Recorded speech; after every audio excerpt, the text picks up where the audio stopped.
Hola, estimados colegas, alumnos. Hoy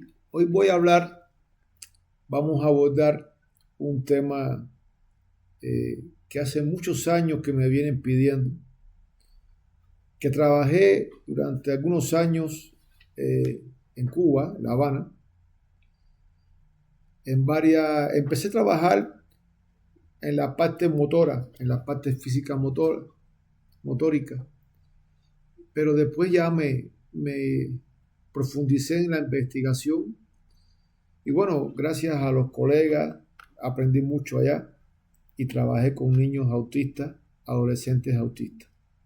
De hecho, en una videoconferencia anterior, donde trabajo con necesidades educativas especiales en el agua, en la parte acuática, me van a ver trabajando con un niño, con un adolescente autista, en una terapia de delfinoterapia, con los delfines. Entonces, es un tema que he abordado muchísimo, incluyendo el niño de esa foto, que con él estuve, con él trabajé, lo conocí a él, a su mamá, a la familia, y es un tema que me apasiona mucho, que durante muchos años estuve trabajando y que bueno, pues me especialicé en el abordaje del niño autista, ¿no? Del síndrome del autismo infantil. Esta es mucho lo que tenemos que hablar sobre autismo. Hay muchas investigaciones. Es un tema que se está todavía en estudio y en investigación y que tuve que dividirlo en dos partes para hacer un poco clínico y un poco social, un poco de intervención. Por lo tanto, yo la dividí en dos, esta videoconferencia. En la primera parte, donde voy a hablar de esta parte de las conceptualizaciones, de cómo lo ven los diferentes autores, y de algunas características, y una segunda parte sobre estas características, la intervención y lo que se está haciendo, ¿no? Lo que se ha hecho hasta el momento. Bueno, vamos a empezar. Primero entender de que el autismo, bueno, aquí dice que en el 1799 ya se hablaba en un relato de un Taritar en el 1799 sobre el niño salvaje de Aveirón, que no era nada más que era un niño autista.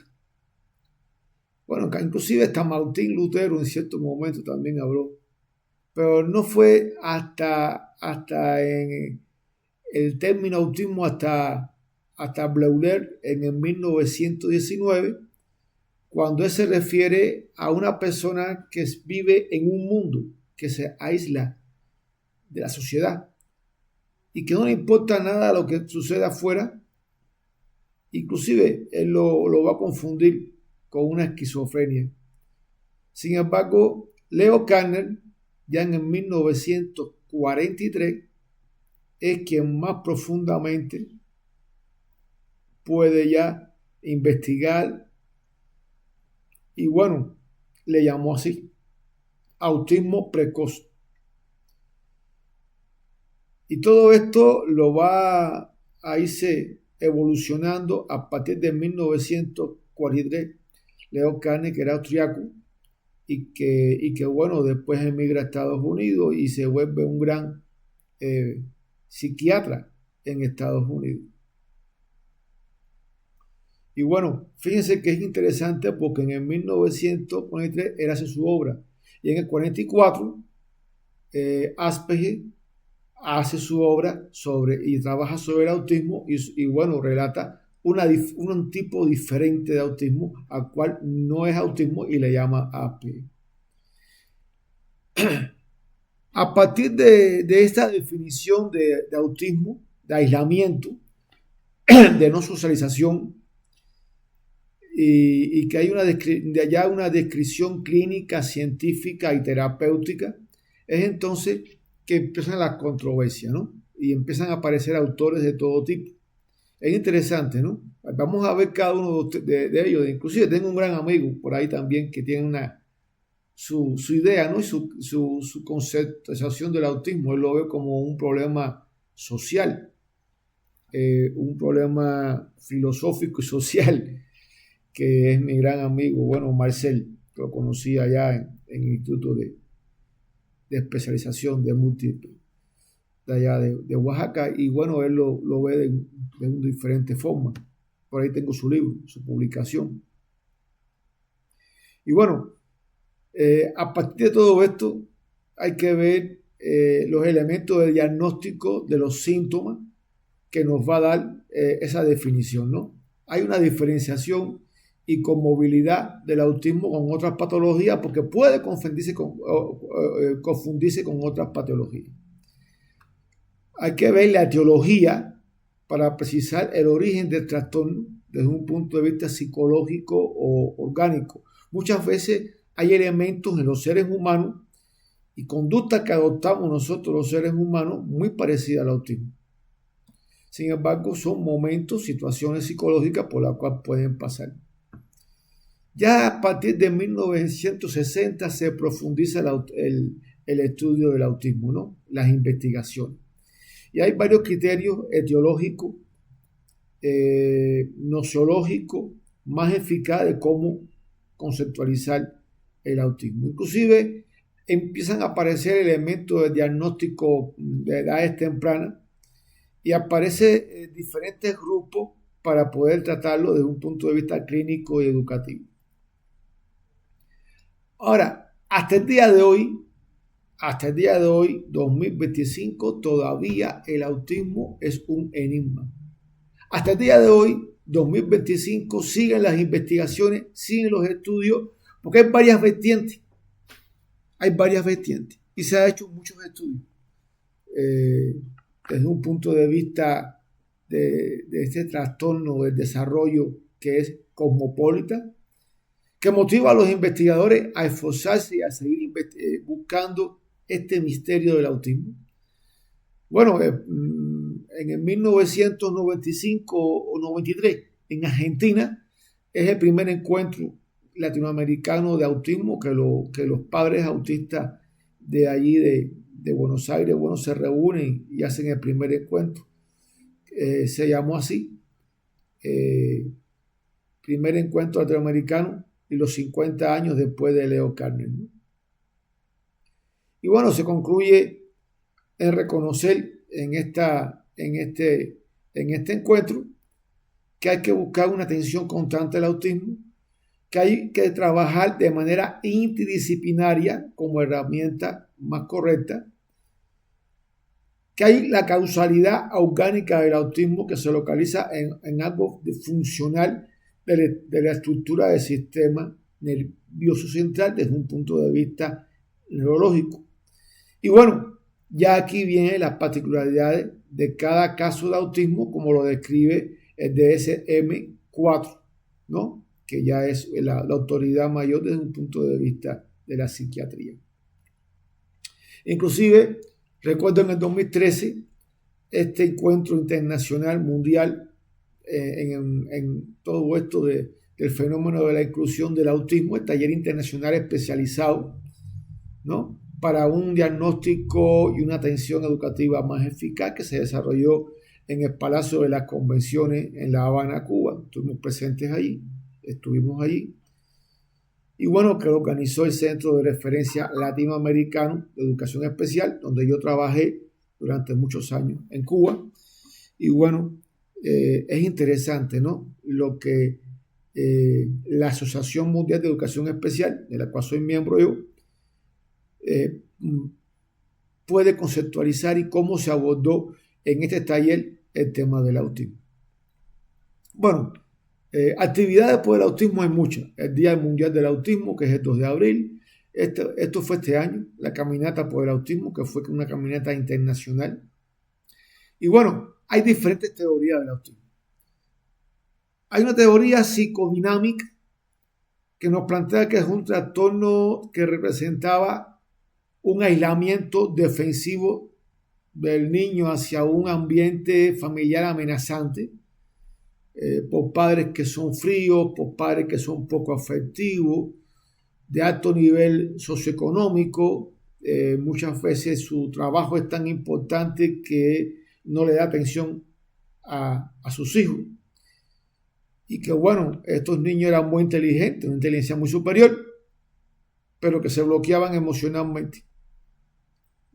Hasta cierto punto puede ser verdad cuando la familia, el núcleo familiar no le da atención al niño, pues el niño no tiene con quién hablar. Y bueno, esto lo pudimos ver también ahora en la pandemia en el 2020, cuando los padres trabajaban, a veces en casa, no tenían tiempo de dar atención a sus hijos, y el hijo pues no tenía con qué comunicarse, sobre todo hay niños pequeños de 1 o 2 años, y bueno, se presentaron tardíamente el habla, se presentaron pensamientos lógicos tardíos, en fin, hubo un retraso en el lenguaje y sobre todo en la socialización, que no precisamente eran niños autistas, pero que si usted lo observaba, actuaban como niños autistas, que son esos niños que le llaman pandemia hoy en día, ¿no? Y que hoy tienen 7, 8, 10 años y pasaron ese año y pico, 2 años, pues verdaderamente aislados. Y es que es muy importante la socialización con los coetáneos, o sea, con los niños de su misma edad. Hay un modelo clínico que lo considera como una patología, una enfermedad de origen emocional, y lo ubica en la psicosis infantil. Yo no lo veo tan así, pero bueno, así lo consideran un grupo de investigadores. Hay otro grupo de investigadores que lo ven como un origen psicogenético, una terapia, o sea, y lo van a ver desde un punto de vista de una terapia emocional, ¿no? Que esto deriva en estudios de la patología parental, siendo el centro de atención, tratamiento con cuya responsabilidad total era de los profesionales de Carner en el 1993, que es la parte donde Carner se identifica. Hay teorías dinámicas. Son los modelos que surgen desde teorías dinámicas, son esencialmente clínicos y se basan en estrategias terapéuticas, las cuales no se centran en un proceso de enseñanza y aprendizaje.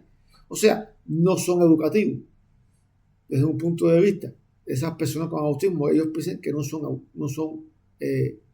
son enseñables, no pueden. Y bueno, no enfatiza los aspectos educativos, sino principalmente busca la manera de modificar ambientes emocionales, afectivos, con estas personas autistas, con estos niños autistas, y tiene una inmensa relación con él mismo, ¿no?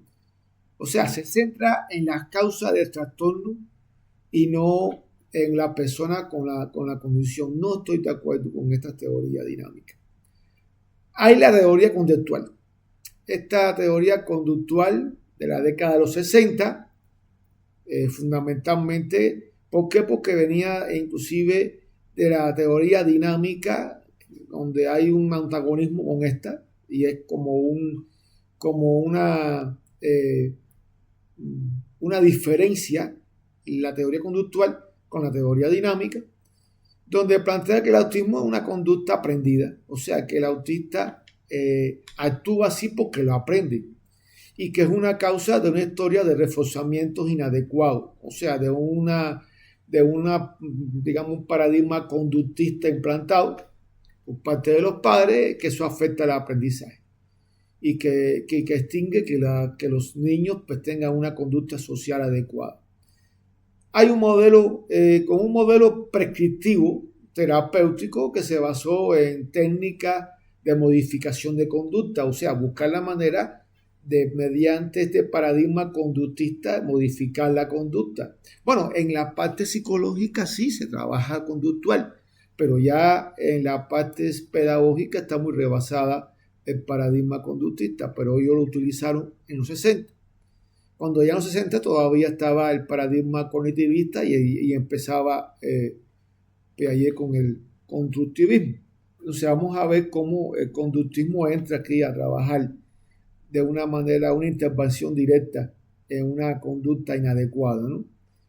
Y que bueno, dice, al decir que estas conductas son aprendidas y que se empezaron entonces a desarrollar técnicas para facilitar un aprendizaje de conducta basada en leyes, en normas, en postulados, ¿no? Aquí hay varios autores que trabajaron así, ¿no? Está Fester, está Meyer y bueno, otros más. Los enfoques conductuales, por ejemplo, Bandura lo utiliza y a mí no me gusta mucho cómo aborda la educación especial Bandura. Después explicaré por qué en algunas conferencias. Él habla de un enfoque conductual que hay que destacar la atención de las personas con autismo, en ese caso el de Lovász, y que hay un papel fundamental en estos procesos de modelado de la conducta que permite desarrollar en los niños la sensibilidad a las señales modeladoras para aumentar ese valor discriminativo. O sea, que busca la manera de estímulo, respuesta, de conducir, de trabajar, de cambiar conducta para mejorar la atención y el aprendizaje, ¿no? En un entorno muy apropiado. De ahí que se trabajó mucho con el conductismo, los modelos conductuales, y que atribuye fundamentalmente al educando un papel más pasivo, sino que el maestro era el directivo, como es en el conductismo, y que el alumno pues simplemente lograr que recibiera orden y que la cumpliera, ¿no? De ahí es la parte de la paradigma conductista. Y bueno, se basa básicamente en un aula conductualmente bien estructurada. Los educandos se vuelven entonces respondientes a la pregunta y a los estímulos, ellos responden, y no interactivos. Y bueno, no hay espontaneidad, no hay pensamiento, sino nada más contestar órdenes. Está la perspectiva ecológica. Esta perspectiva ecológica busca la manera, la necesidad de mejorar la capacidad del educando con el autismo para funcionar en diferentes ambientes, o sea, una variedad de ambientes. Paluzny lo explica en esa teoría independiente, sino más bien en un marco referencial integrado en el que utiliza perspectiva dinámica, conductista, sociológica. Vea, como que mezcla cosas, ¿no? Y sus postulados tienen hoy repercusión en la planeación de los programas educativos sobre el autismo, en esa interacción con el contexto, ¿no? El educando con el contexto. A mí no me gusta la mezcla. ¿Por qué? Porque mezclar el conductismo con la teoría dinámica, con el conocimiento, con el cognitivismo, inclusive con lo social, es complicado porque recuerden que tiene bases científicas teóricas muy diferentes cada uno de ellos. Entonces no es correcto verdaderamente mezclar. Hay un modelo interaccional. Este es un poco más interesante, ¿no? ¿Por qué? Porque habla de interacciones que suceden entre madre y el hijo. Pero también hay postulados piagetianos acerca de cómo aprende solo. Y ha obtenido una información teórica aplicando estudios sobre intervención temprana en el lenguaje con poblaciones tanto de manera de desarrollo normal como necesidades especiales. Sin embargo, dejarlo a la buena de Dios y que construya solo su conocimiento, digamos, observando a los demás, ya no es tan solo, no acaba de convencer. Le da al educando un papel más activo. ¿Por qué? Porque entonces ya tiene un protagonismo el alumno en esa autoconstrucción del conocimiento y busca la manera que el maestro desea, o el alumno autista, lo que haga es facilitar, ¿no?, actividades y que promueva un desarrollo sistemático de las habilidades existentes. Este modelo enfatiza en el aprendizaje en condiciones de ambiente más naturales y menos artificiales, o sea, no en un salón de clase como tal, ¿no?, ni como si fuéramos pupitres, en mobiliario escolar. Y está la teoría neural del autismo, que bueno, le gusta mucho a los neurólogos, a los clínicos, donde nos habla de que es una lesión, que es una disfunción en el sistema nervioso. Y a mí me gusta hablar en este caso cuando hay una disfunción en el sistema nervioso central, puede ocurrir también inclusive problemas desde un punto de vista motriz, como la parálisis cerebral, ¿no? Que es una disfunción estática del sistema nervioso central, pero yo no lo veo como una lesión, como una disfunción, porque inclusive no es una disfuncionabilidad del sistema nervioso. Y aquí nos habla de esta terapia, o sea, de esta teoría neural, como que por lo cual ni los padres eran responsables del mismo, como tampoco las circunstancias ni el medio. Y entonces habla de que se clasifiquen aquí entonces los autistas típicos desde un punto de vista neural, de Carner, y el tipo de autista basándose en los síntomas principalmente definidos por Carner en los primeros 5 años de vida, ya que él planteó que a partir de esta edad es que empieza entonces a ubicarse la mayoría de la población. Y la otra categoría es la categoría de Ryland en el 1971. Ahora, yo empecé por estas teorías, inclusive de la intervención. ¿Por qué? Porque Delaure y Carlos empezaron a trabajar el juego como un elemento terapéutico.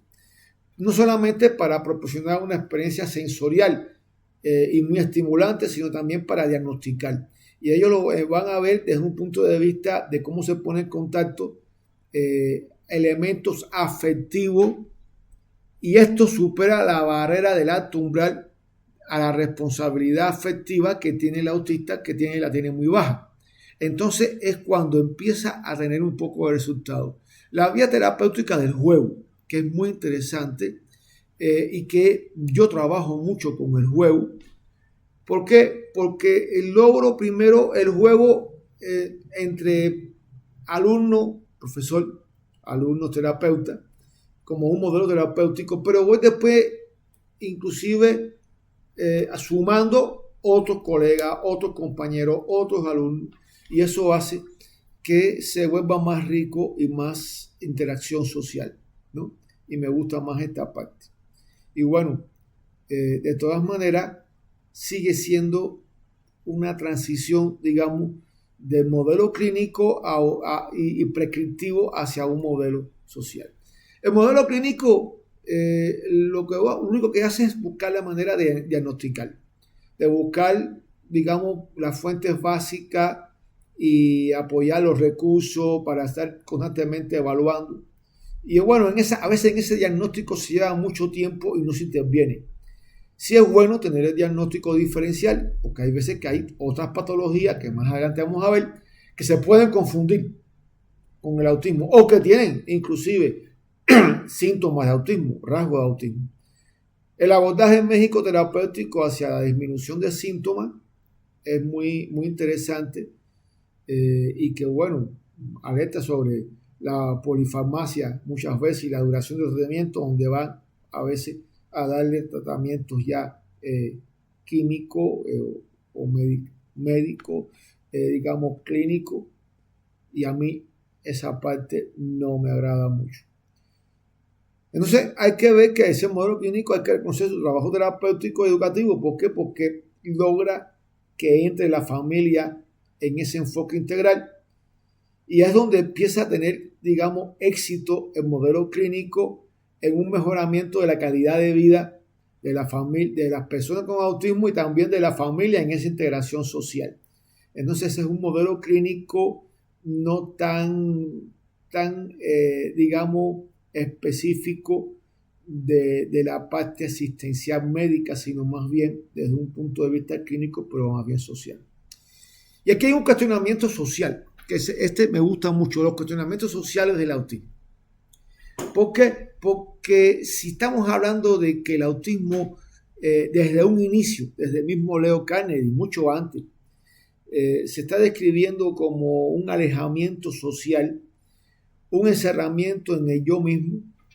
Entonces, las preguntas que tendríamos que hacer no es de qué manera influye la estructura de la personalidad de los padres en el manejo que hacen del impacto emocional que les produce tener un hijo autista. Y aquí hay que ver esta parte, porque los padres muchas veces determinan, y vamos a ver después al final en la intervención, en la segunda parte, qué pasa con el padre, qué debe hacer el padre, cómo es la madre, qué debe hacer la madre, si existe todavía la pareja, si no se han separado. Bueno, lo clásico, ¿no? Más adelante vamos a explicar todo esto. ¿De qué manera afecta el comportamiento que tiene el padre ante su hijo en la respuesta de la sociedad ante la interacción social con el niño autista? ¿Qué pasa con el padre cuando presenta al niño socialmente, cuando saca al niño a la calle, cuando interactúa con otros seres humanos, con otras personas? ¿Qué pasa? Es probable que el poco conocimiento que tiene la sociedad en torno al problema del autismo y su incidencia, todo esto afecte que lo acepten. Y muchas veces como que lo rechazan, se retraen, inclusive trata de evitarlo, ¿no? Y eso hace que el impacto sea mayor. Entonces vamos a ver algunas definiciones de autismo. Primero que todo, su incidencia, su pronóstico, así como todas las teorías que existen en torno a esa parte etiológica del autismo. Primero, la definición del autismo. Trastorno profundo del desarrollo. Vea, esto es un concepto que está bastante interesante. Trastorno profundo del desarrollo, que es la expresión de una disfuncionalidad del sistema nervioso central para procesar información y que afecta el área de la interacción social recíproca, el lenguaje verbal y no verbal, y el repertorio marcadamente restringido de actividades e intereses. Bueno, vuelvo a decir, esta parte de la disfuncionalidad del sistema nervioso central todavía está en estudio, porque si bien hay algo desde un punto de vista anatómico, desde un punto de vista neurológico, también hay que ver la parte social que puede ser terapéutico o que puede influir y determinar su desarrollo. Aparece ante los 36 meses de nacido. Quiere decir que aparece entre los 2 años y los 3 años de nacido. O sea, cuando un niño no tiene, digamos, una comunicación social con la familia, con el núcleo familiar o con otros niños a los 3 años, hay que empezar a estudiar qué está pasando.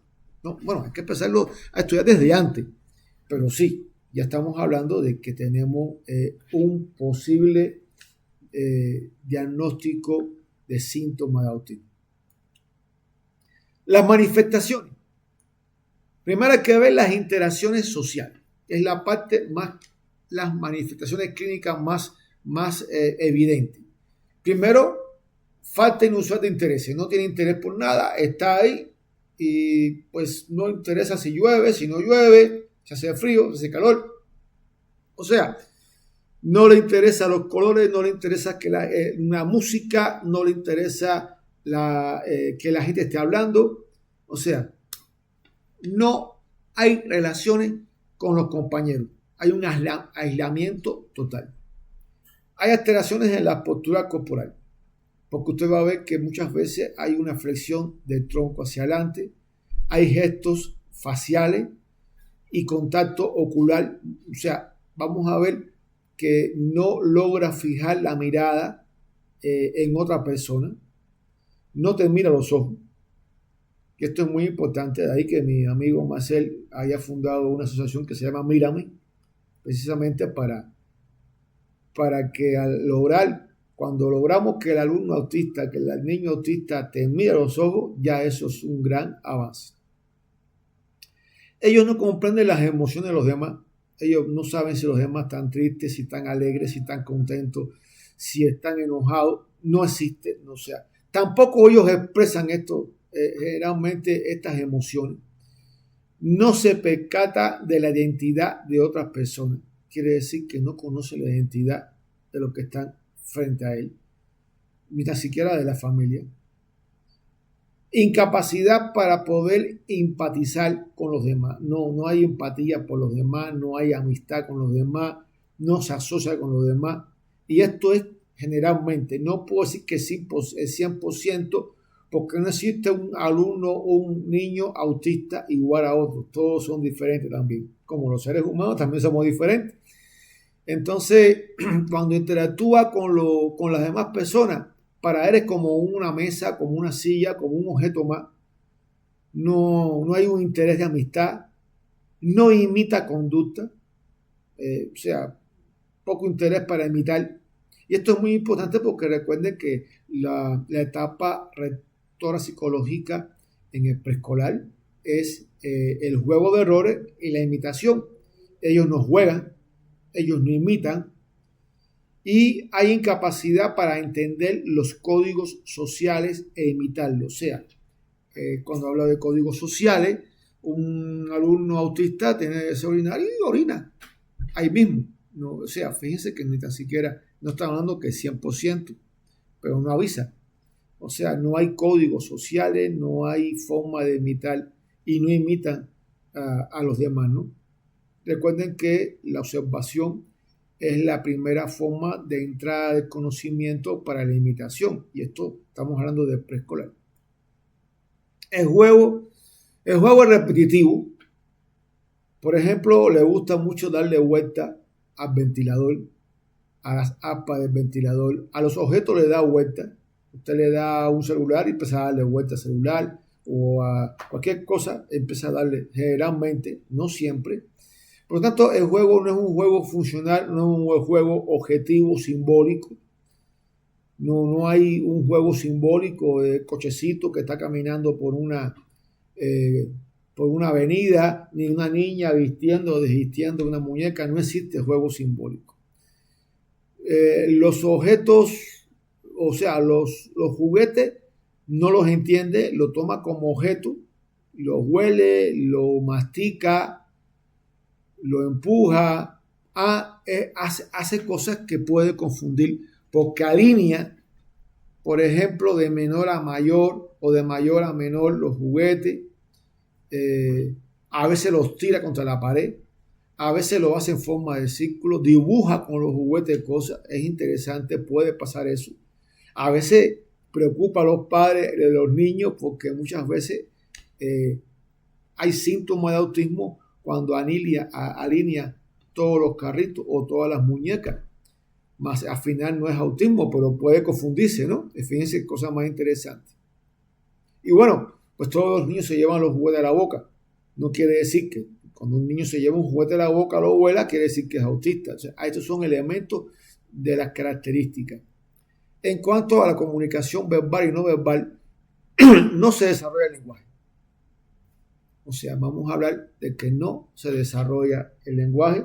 Hay que trabajarlo muchísimo para que se desarrolle, pero no se desarrolla el lenguaje. Hay ecolalia inmediata o tardía. Hay repetición muchas veces.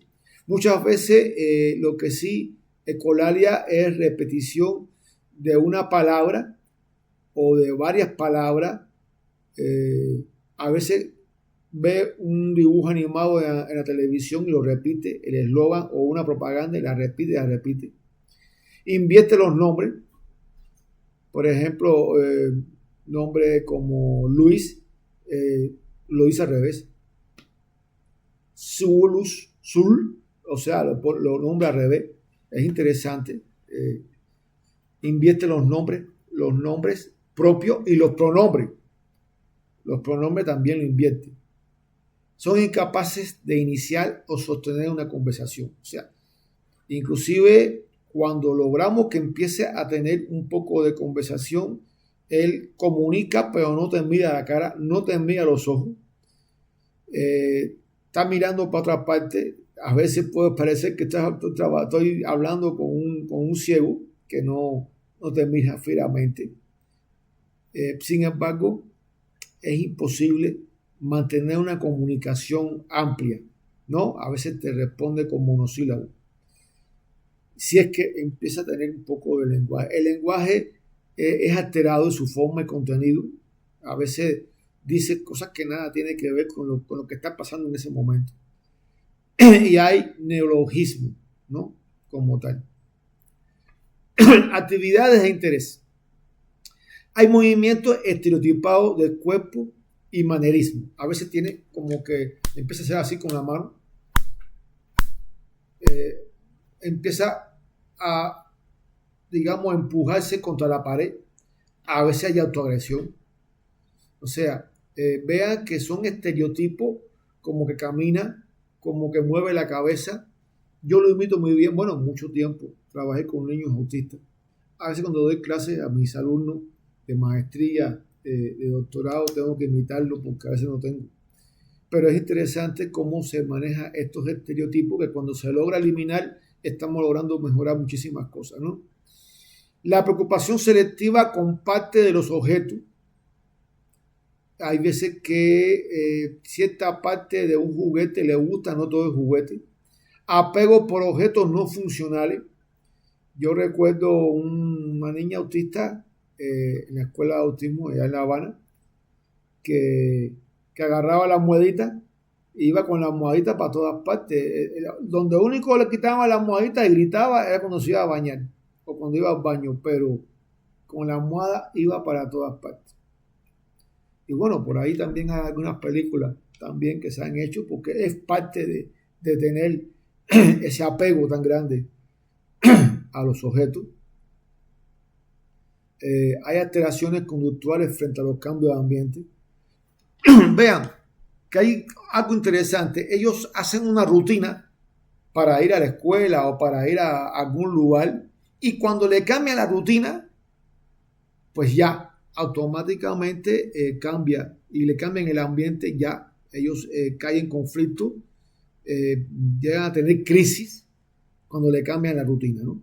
Esa rutina de ir por una cuadra, de caminar, de pararse en la cuadra antes de cruzar la avenida, de tocar algo siempre lo van a hacer, y si no lo haces, esa rutina sí cae en una crisis muy grande. O sea, ellos tienden a tener una rutina de vida, una hora de comer, una hora de caminar, o sea, y son muy sobreselectivos e intereses muy particulares. Los síntomas dependen del nivel de desarrollo y de edad cronológica, pues los síntomas no van a ser iguales con 10, 14, 15 años que con 3, con 4. Ahora, sí podemos observar, repito, que cuando le cambia esa rutina, la crisis es grande. Lograr sacarlo de la rutina, lograr sacarlo de ahí sería algo. Otras características son desórdenes motores. Muchas veces caminan en punta de pie, por lo tanto hay problemas en los tendones atrás, en los flexores. Hay una disfunción sensorial, quiere decir que no se fija, no observa. Esto puede ser provocar accidentes, no son selectivos en el sonido, inclusive en los olores. Muchas veces esta disfunción sensorial se ve cuando rechaza, por ejemplo, una gelatina que se mueve así cuando viene, ¿no? Ellos eso lo rechazan. Hay dificultades cognitivas. Sí, hay dificultades en el conocimiento. ¿Ok? O sea, de que un autista puede ser doctor en ciencia, no me cabe duda, pero de que puede haber también problemas en el conocimiento que no llegue a eso, tampoco, ¿no? O sea, vamos a estar claros. No, porque hay una teoría por ahí que son genios, no, tampoco así. Hay dificultades gastrointestinales. De hecho, una de las terapias que hay es nutricional, donde no debe de comer gluten. Y esto, eliminar el gluten es una de las terapias que se habla. ¿Por qué? Porque generalmente tiene problemas gastrointestinales. Hay anormalidades, hay problemas en la parte inmunológica. Muchas veces hay problemas en bacterias que se le pueden tener, en virus. Hay hiperactividad, porque hay una déficit de atención muy grande. Ellos no atienden, ellos están completamente hiperactivos muchas veces. Puede existir retraso mental, sí, claro, por supuesto. ¿Por qué? Porque cuando todos estos síntomas se unen, pues el aprendizaje es mucho más lento e indiscutiblemente que hay un retraso mental. Hasta hace unos años, me acuerdo mis colegas que si eran RDP, retardo en el desarrollo psíquico, o si tenían retraso mental. Pues sí tienen retraso mental muchas veces, pero no quiere decir que esto limite su desarrollo, ¿no? estamos hablando de que puede ser que en ciertos momentos tenga y otras veces no. O sea, no siempre tener retraso mental, no todos son iguales. Auto y heteroagresividad, sí, se autoagreden y son agresivos muchas veces. Entonces hay que tener mucho cuidado. Por eso no puedo, cuando hablo de inclusión, hay que tener muy de cerca el alumno con autismo, y otra cosa muy importante es tampoco tener un grupo numeroso donde exista alumnos con autismo. Los grupos deben ser pequeños para poder incluir a un alumno con autismo en esa famosa inclusión. De hecho, el autismo se trabaja muchas veces uno a uno. En la Escuela Especial de Autismo en Cuba, para poder integrarlo, porque son escuelas de tránsito, pues nosotros en ese caso trabajamos a veces uno a uno o dos a uno cuando más, porque es complicado, porque a veces son autoagresivos, ¿no? Y muchas veces se deprimen, ¿no? Se sientan, no hacen nada, y ahí están mirando un objeto, mirando una pared o dándole vuelta a un objeto ahí por horas, si lo dejas. Entonces, uno de los elementos que muchas veces imito yo es cómo se autoagrede. Me acuerdo mucho de uno que se autoagrede contra la pared muchas veces. Hay que tener mucho cuidado por las lesiones. Trastornos en el sueño. O sea, son niños que duermen poco, muchas veces. Duermen muy poco. Y puede ser que duerman en el mediodía y no duerman por la noche, por la madrugada, o que estén caminando, deambulando por toda la casa de madrugada. Hay algunas alteraciones físicas posturales. Hay rotación posterior del pabellón auditivo. Muchas veces que ve esa rotación posterior. ¿Por qué? Porque la estimulación a la audición es poca. Los pies son pequeños, muchas veces. Hay una reducción de la distancia interpupilar, de la pupila, interpupilar. O sea, vamos a ver fijamente los ojos del niño autista y vamos a ver que hay una reducción en esa distancia, porque la luz, la oscuridad, pues como que no le hace mucho efecto. Hay una macrocefalia a veces o microcefalia, o sea, quiere decir que puede haber niños con la parte cefálica más grande o inclusive más pequeña. Las personas con autismo clásico muestran 3 tipos de síntomas. Una interacción social muy limitada, con problemas en la comunicación verbal y no verbal, o sea, tanto verbal como escrita, y con la imaginación. O sea, el niño, digamos, que no tiene autismo, pues tiene una imaginación, puede inclusive ser creativo y puede inclusive jugar solo y puede responderse y pues autorresponderse en ese juego. Sin embargo, no hay imaginación en ese niño autista, no hay aunque hay niños autistas que se responden o hablan en esa ecolalia y parece que están respondiendo a sí mismos, sin embargo, puede que no sea así, ¿no? Y las actividades e intereses están limitados y son poco usuales. Los síntomas del autismo aparecen en los primeros 3 años, como les había explicado. Y bueno, ya después continúan a través de toda la vida. Aunque no hay cura, porque el autismo es una condición desde que nace el ser humano hasta que muere. Sin embargo, de la manera que se interviene, que se desarrolla de manera de reducir estos comportamientos autistas no deseables, pues las personas tienen una vida bastante normal. Y hay personas inclusive con las cuales yo tengo amigos profesores inclusive autistas.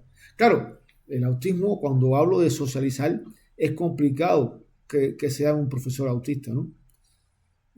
Generalmente son personas que trabajan en informática o trabajan en algo, digamos, en el arte o trabajan en ciertos elementos donde ellos pueden solo encerrarse en sí mismos y crear y hacer y trabajar, ¿no? Sin que haya mucha interacción social, ¿no? Ponerlo, por ejemplo, digamos, una recepción a recibir gente, hablar, comunicarse, hablar por teléfono, no. no he visto todavía puede existir, no dudo que exista, pero es muy difícil que un autista pueda tener esa responsabilidad. Y dar conferencias magistrales y todo esto, pues no siempre, ¿no? Puede ser que exista alguno, pero no es lo normal en un ser humano autista. Los padres en el diagnóstico enfrentan a una conducta totalmente extraña, diferente a una demanda única, porque nadie está preparado para tener, digamos que un hijo autista, ¿no? Nadie, ni yo. Entonces, aunque tengas doctorado y todo, ya tú eres padre, no eres. Entonces es muy diferente, ¿no? Porque hay una conducta que son extrañas y que ellos no están preparados, porque tú vienes preparado como tú viste a tus amigos, a tus compañeros cuando nacieron sus hijos, o inclusive los hermanos tuyos, pero tú no estás acostumbrado a tener ese tipo de conductas extrañas, ¿no? Tener un niño con autismo cambia completamente la vida de los seres humanos. ¿Por qué? Porque ahí, bueno, vamos a hablar después de la familia, qué pasa en la familia, ¿no? Pero inclusive hay un rechazo muchas veces, ¿no? Y a veces, aunque tú no rechaces, pues sí. Y entonces hay que trabajar con la familia y prepararlo profesionalmente para que pueda apoyar. ¿Cómo se diagnostica? Bueno, hay investigaciones de cómo hay diferentes formas de diagnosticar el autismo. Algunos criterios usados frecuentemente incluyen el juego imaginativo social que está ausente. Ya eso tenemos que ya el niño con 3, con 4 años no juega y no juega con un objetivo claro, no hay interacción social, no hace amistades con sus iguales. Para poder establecer una conversación hay mucha limitación, un lenguaje estereotipado, con ecolalia, repetitivo. Bueno, todo eso hace que ya automáticamente haya un diagnóstico de un posible autismo, ¿no? Aunque pueden existir otras patologías que más adelante vamos a ver que pueden también tener estos síntomas, ¿no? Y bueno, hay patrones restringidos, ¿no? Y esto hay a veces que se apegan mucho a su rutina y son poco flexibles en el cambio de horario, de lugar, de deambular por un lugar, de las cosas normales. Entonces es muy difícil. Y esto hace que se preocupe también por ciertas partes de un objeto, y no por el objeto completo, sino por una parte nada más del objeto. Los criterios de diagnóstico del DSM-4 nos habla entonces, bueno, que estamos hablando de criterios psiquiátricos más importantes. Nos habla de un total de 6 o más ítems en los cuales uno va observando todas estas partes y qué está sucediendo. Y bueno, cuando usted tiene, por ejemplo, 1, 2, 3, con menos de 1, con menos de 2 o con menos de 3, vamos a ir viendo un diagnóstico claro. Hay alteraciones cualitativas en la interacción social. Se manifiesta de las siguientes características.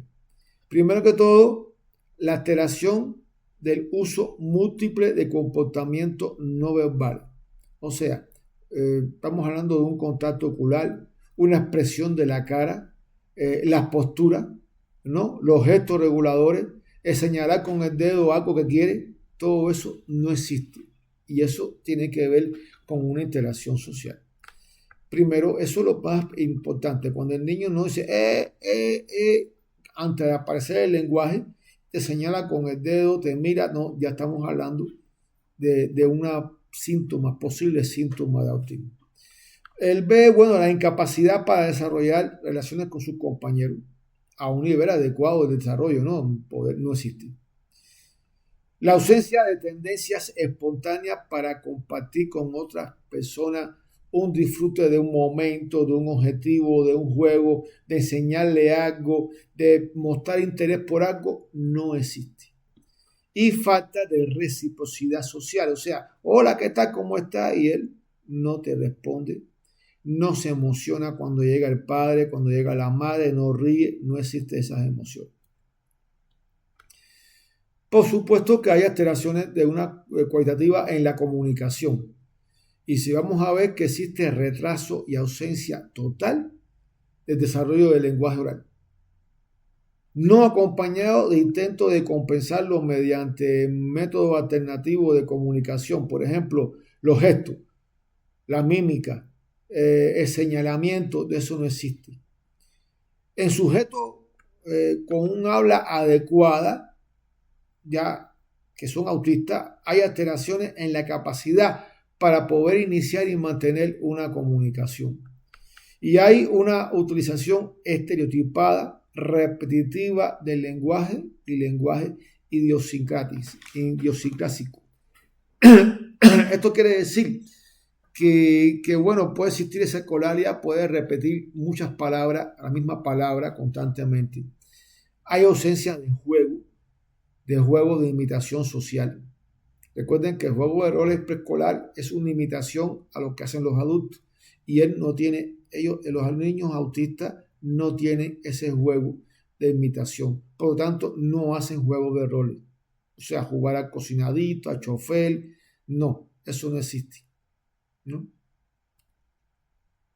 Hay patrones de comportamiento de intereses y actividades restringidos, repetitivos, estereotipados, mediante diferentes características, por ejemplo, preocupación absorbente por uno o por más patrones de estereotipo restrictivo de interés que resulta normal que sea en intensidad o sea subjetivo. Y esto lo vamos a ver en los manerismos, lo vamos a ver en las posturas, lo vamos a ver en todos estos patrones que son estereotipos que hay que eliminar. La anexión aparentemente inflexible de rutina, rituales específicos no funcionales, son cosas que hace, que repite en rutina, pero que no tiene un objetivo como tal funcional y que, por ejemplo, tocar un botón, cada vez que pase por ahí toque el botón, no tiene por qué tocarlo, o tocar una pared o un objeto, o poner el objeto aquí, volverlo a ponerlo acá, sin ningún tipo de objetivo, ¿no? Los manierismos motores estereotipados repetitivos son muy grandes. Sacude y gira las manos, los dedos. Usted ve cómo cuenta los dedos así. O hace así, cuenta los dedos. Eso generalmente lo hace. Y bueno, preocupación persistente por partes de objetos, no por el objeto completo, sino por cierta parte. Cuando agarra un cochecito, lo que hace es darle vuelta generalmente a las llantas. Usted dándole vuelta a las llantas, eso es lo que le importa a la llanta, el coche no les importa mucho. Y otro de los criterios es el retraso o funcionamiento anormal en por lo menos las siguientes áreas, ¿no? A los 3 años. Vamos a ver, 3 años, interacción social, lenguaje en la comunicación social y juego simbólico o imaginativo. Y bueno, el trastorno no se explica mejor la presencia de un trastorno de síndrome de Rett o un trastorno desintegrativo infantil. Por eso más adelante vamos a ver qué significa síndrome de Rett, qué significa trastorno desintegrativo, qué significa el Asperger y la diferencia en la segunda parte. Hay un test para todo esto, ¿no? Que se le pregunta a los padres y que bueno, cuando tenemos un niño así que nos viene al consultorio, nosotros pues tenemos que primero que todo hablar con los padres, ¿no? Primero vamos a preguntar si disfruta a su hijo que lo mesan cuando lo van a dormir desde chiquitico o que se monte a caballito. Si todo esto lo podemos preguntar. Si no le gusta que lo mesen, no le gusta caballito, ya es interesante. Si se interesa en tocar, observar o tratar con otros niños, si le gusta subirse a algún tipo de sitio, escalera, silla, si disfruta jugar a los escondidos, si simula alguna vez hacer un juego, por ejemplo, hacer un juego de hacer el té, el café. Bueno, acá en Cuba es el café, en otros países es el té. O sea, los juegos de roles. Si usa el índice para señalar algo, para pedir algo. Si, esto es muy importante, si usa el índice para señalar con fines de interés en algo.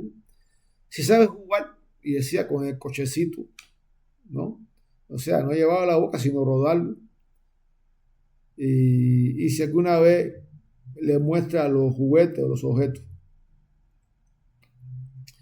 Hay una sección B de este texto, de chat, que lo trabajamos los pediatras, trabajan los médicos, ¿no? Los psicólogos. Si ha establecido el niño contacto ocular con usted durante la exploración, o sea, si logra ver, si te ves a los ojos. Ya le decía que no mira a los ojos. Si algo le llama la atención y que dice, mira, oye, o algo así, o nombra un juguete, eso es bastante interesante. Si no lo hace, atraiga la atención del niño, darle, por ejemplo, una tacita o servirle el té o el café que simula, porque eso es lo que ve él en los adultos y no lo hace. Cuando le pregunta dónde está la luz y no señala con el índice el foco, la luz. Cuando no es capaz de subir un cuadro sobre otro y hacer una torre de cubo. Otra cosa más a observar en los niños es si el niño no solo se ha mirado su mano, o sea, el niño tiene que mirarse su mano y mirar los objetos. Si puede provocar algún ejemplo de simulación con un juego, vamos a ver esta parte. Si tú le preguntas dónde está el oso, dónde está el cochecito y él te dice ahí o lo busca con la vista o entiende qué cosa es la palabra luz. Cuando señala, mira lo que señala, vamos a ver esta parte y hay que mirarle la cara. Y bueno, todo esto son riesgos de autismo, ¿no? Hay diagnósticos que son las condiciones físicas diferentes que pueden producir las características conductuales del autismo. El perfil de los niños autistas encontrado, niños con o signos de deterioro neurológico y si comparte este caso muy importante las características con otros trastornos del desarrollo que puede implicar un deterioro social en la comunicación. Estamos hablando, por ejemplo, de un niño con hipoacusia, un alumno con hipoacusia, no atiende, no escucha, y al inicio, cuando tú ves un niño sordo y un niño autista, se parecen mucho. Inclusive hay elementos conductuales del niño sordo muy parecidos al autista.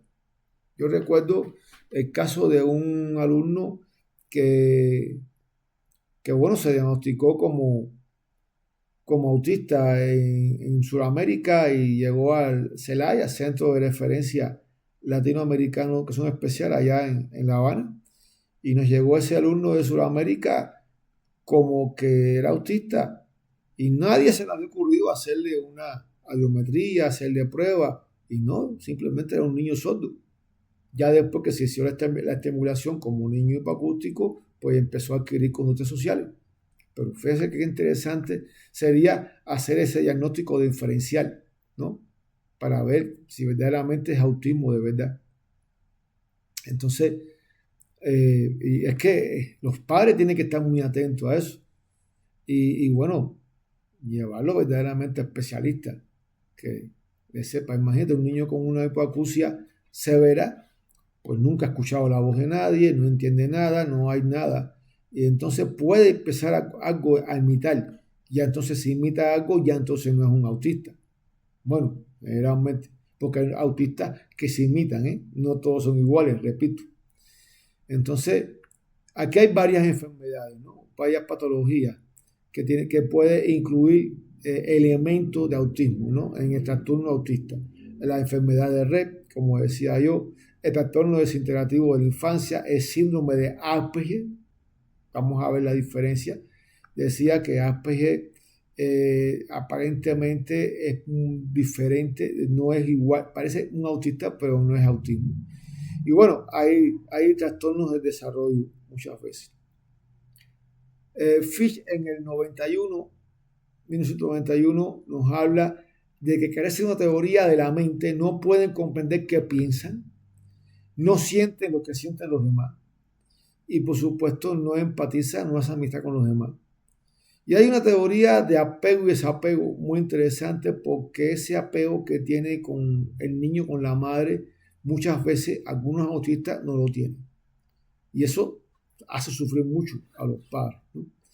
Y bueno, esto de que dice Fish es verdad, toman a las personas como objeto, no es para establecer amistad, ni imitar conducta, ni nada de esto. Bueno, en los años, principios del 2000, la prevalencia era de 4 o 5 niños autistas por cada 10.000. Digo, en los 90. Pero es que en estos últimos 10 años, ya inclusive por ahí hubo alguien que dijo que es una epidemia. No creo que sea una epidemia, pero ya estamos hablando de 1 por 500. Ya estamos hablando de cada 500 seres humanos, 1 es autista. Generalmente, de cada 4 hombres hay una mujer. O sea, prevalece más en la parte masculina que en la femenina. Hay condiciones médicas asociadas al autismo. Hay esclerosis tuberosa, hay anormalidades cromosómicas. Me acuerdo que Araceli nos explicaba en sus clases cómo había una fragilidad en la pata de un cromosoma X. Puede haber también condiciones de autismo en la parálisis cerebral, o sea, la lesión estática del sistema nervioso central, que como debe llamarse. En los déficits sensoriales, pues en la audición y en la visión, puede haber elementos de autismo, ¿no? En la neurofibrosis puede haber. Cuando hay una rubiola congénita, muchas veces cuando la madre tuvo rubiola en el embarazo, pues puede aparecer. Y en los síndromes de Down aparecen conductas autistas. Muchas veces. Bueno, vamos a dejarlo hasta acá ahora y próximamente les dejo entonces la segunda parte del abordaje integral del autismo, porque es bastante extenso. El estudio que hemos hecho y que hemos abordado del autismo es tan amplio que muchas veces ni en 3 conferencias podamos abordar todo lo que queremos decir. Fueron muchos años de estudio, de investigación y de trabajo con niños autistas. Conozco hasta los nombres, Ofilio, conozco los nombres de todos los niños que fueron mis alumnos de autismo. Bueno, hasta aquí la primera parte. Nos vemos próximamente en la segunda parte de el autismo infantil y el adolescente y el abordaje integral. Muchas gracias.